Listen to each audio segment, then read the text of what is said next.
In today's video, I'm going to teach you how to delete a database in Notion. If you have a database on a Notion page that you no longer need, the process is very quick. At the same time, it's important to be careful because deleting the wrong block can remove content you still want to keep. So in this walkthrough, I'll show you exactly how to select the database properly and send it to the trash. To begin, go to your Notion page where the database is located. This can be any page in your workspace that contains the database you want to remove. Once the page is open, take a moment to make sure you're on the correct page and looking at the correct database, especially if the page contains multiple sections or different content blocks. Next, click on the database and highlight it so that it becomes selected.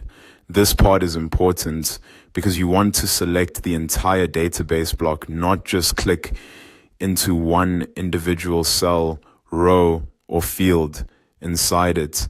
If you click inside the database by mistake, Notion may think you want to edit the contents rather than remove the database itself. So make sure the full database block is selected before moving on. After the database is selected, press the backspace key on your keyboard. This tells Notion that you want to remove that selected block from the page.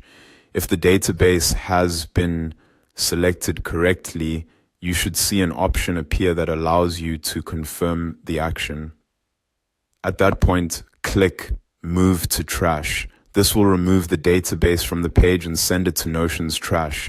That means it's no longer visible on the page, and in most cases, it can be recovered later from the trash if needed.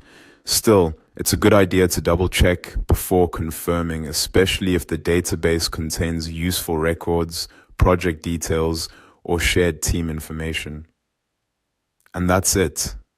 That's how to delete a database in Notion.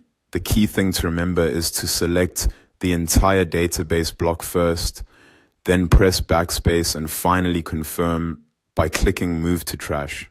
If Notion doesn't show the trash option right away, just recheck that you selected the database itself rather than a single item inside it. Thanks for watching, and I'll see you in the next video.